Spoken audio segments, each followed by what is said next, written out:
இன்னைக்கான cinema related நியூஸ்ல பாத்தீங்கன்னா கமல்ஹாசனோட அடுத்த ப்ராஜெக்டோட ஒரு பயங்கரமான ஒரு டீசர் மாதிரி ஒன்று ரிலீஸ் ஆயிருக்கு. அடுத்ததா பாத்தீங்கன்னா லியோ படத்தோட செகண்ட் சிங்கிள் எப்போ வரப்போகுது அப்படின்ற மாதிரி மேலும் நிறைய அப்டேட்ஸ் இருக்கு. எல்லாத்தையும் நம்ம பார்த்து தெரிஞ்சுக்கலாம். சேனலுக்கு யாராவது புதுசா இருந்தீங்கன்னா மறக்காம ஒரு சப்ஸ்கிரைப், வீடியோ பிடிச்சிருந்தா ஒரு லைக் போட்டுருங்க. ஸோ அதுல ஃபர்ஸ்டா பாத்தீங்கன்னா கமல்ஹாசன் 233. ஸோ அதுல பாத்தீங்கன்னா 233வது படம் வந்து ராஜ்கமல் ஃபிலிம் இன்டர்நேஷனல் கமல்ஹாசனோட ஓன் ப்ரொடக்ஷன்ல தான் பண்ண போறாங்க. வினோத் டைரக்ட் பண்றாரு.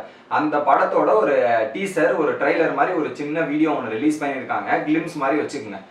அந்த வீடியோ பார்க்கும்போது பயங்கரமா இருக்குங்க. தீவிரமான ஒரு ஷூட்டிங் படமா இருக்க போது, அந்த ஆக்ஷன் அதிகமா இருக்க போகுது அப்படின்ற மாதிரி அதை பார்த்தோன்னே கிளியரா தெரிஞ்சுது. ஸோ நிறைய கன், டிஃப்ரெண்ட் கன்ல வந்து கமல்ஹாசன் சார் வந்து ஷூட் பண்றாரு, பயிற்சி பண்ற மாதிரி அதில் காமிச்சிருக்காங்க. அதோட டேக்லைனே எப்படின்னா அடிர்னல் ரஷ்ன்னு ஒன்று கொடுத்துருக்காங்க. ரெண்டாவதா பார்த்தீங்கன்னா கன்ஸ் அண்ட் கட்ஸ் அப்படின்ற மாதிரி. துணிவு படத்தை எடுத்து பார்த்தீங்கன்னா கட்ஸ் அண்ட் க்ளோரி அப்படின்ற மாதிரி இருக்கும். இதுல கட்ஸ் அண்ட் கன்னு இருக்கு. குறிப்பா இந்த படம் வந்து ரைஸ் டு ரூல், ஸோ எல்லாரையும் ரூல் பண்ண போறாரு அப்படின்ற மாதிரி டேக் லைனே இருக்கு. ஸோ இந்த இதுவே வந்து வேற லெவலா இருக்கு. டிஃப்ரெண்ட் கன்ஸ் எல்லாம் ஷூட் பண்றது பார்த்தீங்கன்னா வேற லெவல், ஒரு வெறித்தனமான ஒரு ஆக்ஷன் படமா நம்ம எதிர்பார்க்கலாம் அப்படின்ற மாதிரி கிளியரா தெரியுது இந்த விஷயம். ரெண்டாவதா பார்த்தீங்கன்னா லியோ படத்தோட ஃபர்ஸ்ட் சிங்கிள் நாரடி பயங்கர ஹிட் ஆகிட்டு வேற லெவலாக போயிட்டு இருக்கு யூடியூப்ல. ஸோ ரெண்டாவது சிங்கிள் எப்போ ரிலீஸ் ஆக போகுதுன்னு பார்த்தீங்கன்னா, ஸோ அனிருத் வந்து அடுத்த வாரம் எக்ஸ்பெக்ட் பண்ணலாம். நெக்ஸ்ட் வீக் வந்து செகண்ட் சிங்கிளோட ஒரு அப்டேட் எதிர்பார்க்கலாம் அப்படின்ற மாதிரி.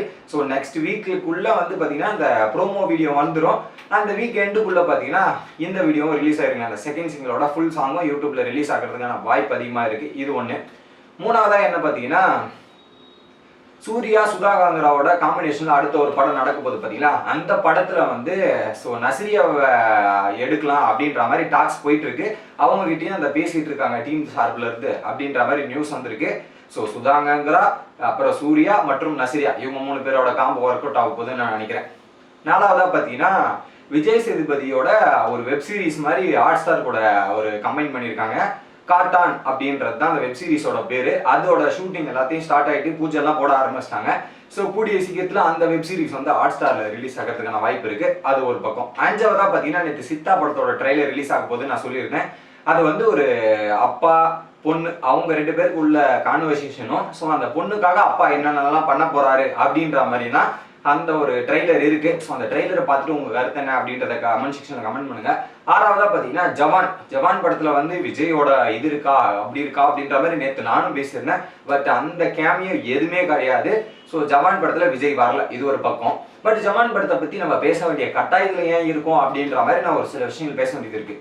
ஏன்னா தமிழ் இண்டஸ்ட்ரியெல்லாம் தாண்டி இங்கிருந்து ஒருத்தர் போய் ஸோ அந்த பாலிவுட்ல போய் படம் பண்றதுன்றது ஈஸி கிடையாது. ஸோ அதுவும் ஷாருக் கான் எடுத்த உடனே ஷாருக் கானை வச்சு பண்றதும் ஈஸி கிடையாது. அந்த வகையில பாத்தீங்கன்னா அட்லி இங்க இருந்து நிறைய விமர்சனங்கள் இருக்கு. அட்லி மேல காப்பியா எடுக்கிறாரு, இதெல்லாம் எடுக்கிறாரு, இதெல்லாம் ஒரு பக்கம் இருக்கட்டும். அதையும் மீறி இங்க இருந்து அவர் பாலிவுட் வரையும் போய் படம் எடுக்கிறாருன்னா அதுக்கு அவரோட ஒர்க்கும் சரி, அந்த மாதிரி அவர் பண்ற விஷயங்கள்லாம் அவங்களுக்கு பிடிச்சுதான் அங்க போய் ஒர்க் பண்றாரு. குறிப்பா அங்க போனோம்னா நிறைய எதிர்ப்புகள் இருக்குங்க. ஸோ அங்க போயிட்டு ஷாருக் கானு கூட வந்து இந்தி நடிகர்களை போடாம ஃபுல்லா தமிழ் நடிகர், நயன்தாராவா இருக்கட்டும், யோகி பாபா இருக்கட்டும், வில்லன் வந்து விஜய் சேதுபதி இருக்கட்டும், இந்த மாதிரி அவங்க அந்த படத்துல ஜவான் படத்துல எடுத்து பாருங்க, முக்காவாசி தமிழ் இந்த சவுத் இந்தியா ஆர்டிஸ்ட் தான் அதிகமா இருப்பாங்க. அந்த மாதிரி ஆட்களை போறதுக்கு அங்க நிறைய எதிர்ப்புகள் இருக்கும். இதெல்லாம் மீறி இந்த ஆர்டிஸ்ட்லாம் வச்சு பண்ணுவேன், மியூசிக் டைரக்டர் அனிருத்தை வச்சு பண்ணுவேன் அப்படின்ற மாதிரி இந்த ப்ராஜெக்டே கம்ப்ளீட் பண்ணி முடிச்சுட்டு இன்னைக்கு அந்த படம் ரிலீஸ் ஆயிருக்கு.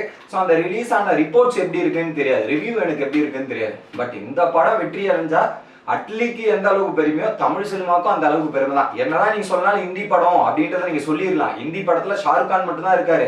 அதை தவிர்த்து நீங்க மற்ற ஆர்டிஸ்ட்லாம் எல்லாத்தையுமே எடுத்து பார்த்தீங்கன்னா எல்லாம் சவுத் இந்தியன் இதுவாகவும் சரி, தமிழ் இதுவும் சரி, எல்லாத்தையும் சேர்த்த அளவுக்கு தமிழ் ஆர்டிஸ்ட் தான் ஃபுல்லா இருந்திருக்காங்க. ஸோ இது ஒரு மிகப்பெரிய வெற்றி படமா அமைஞ்சா எந்த அளவுக்கு ஹிந்தி இண்டஸ்ட்ரி கொண்டாடுறாங்களோ இல்லையோ தமிழ் இண்டஸ்ட்ரி கொண்டாடியே ஆகணும். ஏன்னா ஒரு 1000 கோடி இதெல்லாம் தாண்டிடுச்சுன்னா, இது வரைக்கும் தமிழ் இண்டஸ்ட்ரியில எந்த ஒரு படமும் 1000 கோடியை தாண்டினது கிடையாது.